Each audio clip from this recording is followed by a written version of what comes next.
Got my first real six string, bought it at the 5 and dime. Played it till my fingers bled. Was the summer of '69.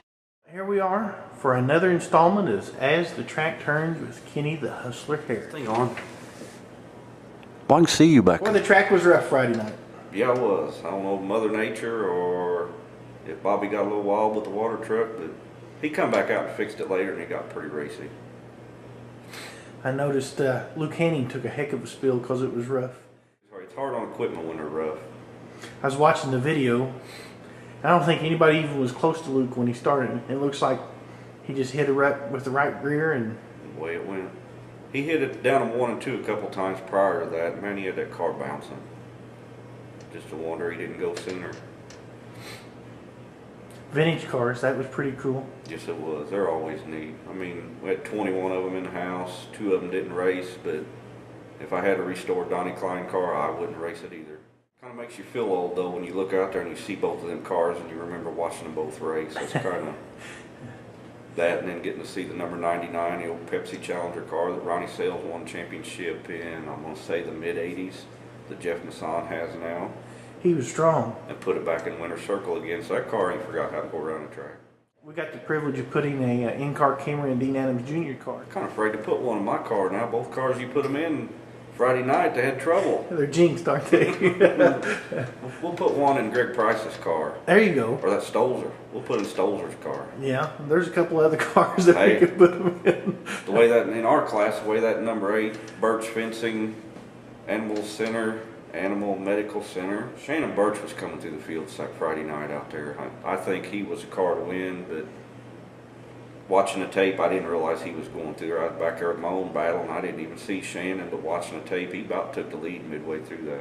He was hauling the mail. I mean, you guys got the chassis setup figured out. And I gave him 5 bad setups to see if he could make them work, and they didn't work for me, and they haven't worked for him. So now we finally put a Junior Miller setup on his car, just like mine. Go, John Boy.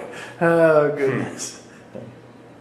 That goes on every weekend. The Junior Miller, the John Boy, the Burt Myers. I guess we're living it out here. Just on dirt. They do it on asphalt. Yeah, asphalt's for getting there, dirt's for racing. That's right. I thought it was going to be the Kyle and Kyle show, Jared and Counts. 'Cause boy, they was both tough in heat races, and then pretty good battle first part of the feature. But here come Pug. That's a nickname we called him years ago. Here come Ronnie through the pack, and him and Kyle fought door to door for I don't know how long. That's the kind of racing I enjoy, when there's a man on the bottom knows there's a man on the top, and he gives him the room and the respect, and are racing hard that way. That's a good race. You know, it's funny that you mention that because I noticed there's some drivers out there that they'll run up towards the wall, and then when they get to the corner, Just watch turn out, here it left. comes. Don't worry about anybody else on the track, no. And how can you pass somebody like that if they're that wide? All you can do is stand on the brakes and hope they don't tear up too much when they run over the front of your car. Speaking of tearing stuff up, John Bond Saturday, his J-bar bracket was broke. Just big old chunk of metal and just broke it in two. And I think he took a ride up over the berm. Yeah, right in front of us. I thought I was going to get him. And Shannon was another one. He got his left rear knocked off of his car. That's when he was making his charge. Yep. That's what knocked him out of probably getting his feature win there. Mm-hmm. But I'd have took him out if he got up close. If I could have got close enough to him. No, Shannon's been good to me. Birch Fencing's been on my car for several years, and Shannon's really been good. He takes care of me, and I take care of him. I've known Shannon for quite a while. I've known Dawn since she was a little girl. Her father and my father-in-law ran around in the Midwest Street Rodders, and I think Neil still got his old car, but and then had Shannon do some work there at the house in the dog pen. Good people. Yes, he is. All of them are. Even cousin Neil. That's a long, and that's way back in there, cousin Neil. Maybe that's one of them things you should have kept in the closet. Yeah, we'll edit that too. Just like you edited the accident on the toilet paper thing last week. Well, you know, I got to have a little creative right. People be gonna wonder about me now. Think I'm not all there. Or maybe you just confirmed it. That's possible. The go-kart class, Lee Stupi. Man, I actually think Corey Franklin did too good of a job on that carburetor.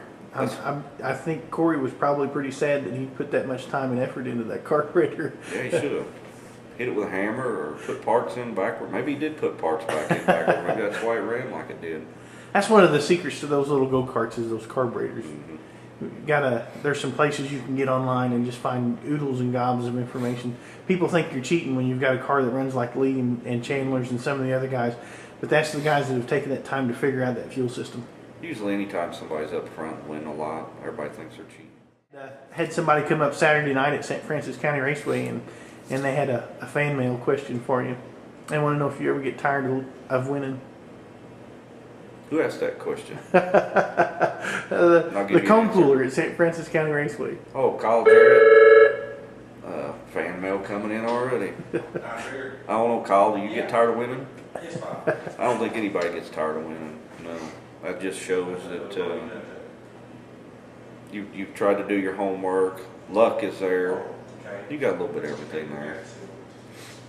Speaking of that, I mean, we had a coilover that I found Saturday night after the race. Saturday night, coilover eliminator on the left rear was bent and jamming up on me, and the bottom bolt was broke on it. So there was another deal of luck held in there for me through the night Saturday night. So I guess that's back to the rough track and getting stuff broke. Feature winners last night or Friday night. We had the double OC and the multis. Cody Cleaves, I think, as a first-time winner out there. Scotty Gretschmacher was running strong. Had 16 multis in the house. Cage Karts had a winner from last year. He finally got her dialed back in. What we talked about a while ago. Lee Stupi was winner in the karts. Chandler Franklin, Alex Franklin, Dylan Witter. He's running good this year. He's clipping off them top fives. Chris Bollinger for 5th. Then back in the mini stocks, like we started out, thought it was going to be the Kyle and Kyle show, but Ronnie Mosier had to break that little deal up. But you had Ron Mosier, Kyle Jarrett, Kyle Counts, Megan Bell, Darrell Ames for a top 5. And then in the B-Mod class, you had the number 59 Deloge foot and ankle, B&G Tires, WW Doe Run Raceway, number 59 at Greg Price. He put it on the front straightaway for the night. Some guy named Kenny Harris runs 2nd, John Bond 3rd, Kyle Stolzer 4th, Brad McKinnon 5th. And I'd like to give a thanks, go out to the vintage cars were in the house and Knucklehead Motorsports. Vintage cars, they showed up there with 19 cars raced. 2 of them, which were both Donnie Klein cars, they just used them as parade cars, which that was fine. You don't want to tear up something like that. But they ran 2 features for the night. First feature, number 8 of Tim Eves was first, 34 Mike Bach, 57 of Butch Graham, 56 of Kerry Haverstick. I think that's my new bodyguard for the night. Number 33, Cheryl Wolfmeyer, 59 Brian Kramer, 57X Glenn Cam, 2E of Stu McClintock, 19 Leroy Zimmerly in the first feature. In the second feature, we was back talking about the number 99 Pepsi Challenger that Ronnie Sales used to drove. Jeff Masson, he pulled it off with a hard charge from number 70 Mark McClintock, 1G George McClintock, T5 of Dave White Sr., number 14, here's another one, Buckley Racing. Kerry Buckley out there for the first time. I don't know how many years it's been since he drove. He was putting her around the track, and as always, Dustin McClintock in the 61, he scares the paint on the guardrail quite often. Number 5, Brian Wolfmar, 92, Joe Hawk, and as we talked earlier, Dean Adams Jr., the number 66, having trouble. But next week we'll go through, we'll get points and all that lined out, and we'll go through our point standings and read them off, and just a few more thanks I give out. And I hear that, well, you didn't thank me and you didn't thank them. I'm the world's worst on names. I'm gonna go back to the girls in the concession stand. Thank you for the chili dog with cheese. Don't get much better than that. Thank all you girls in there. Beth in the ambulance, thank you. Thank the girls in the tower, Crystal Hoffman, Stacy Helvey, Lisa Harris. I'll get to the flagman and the guys next week.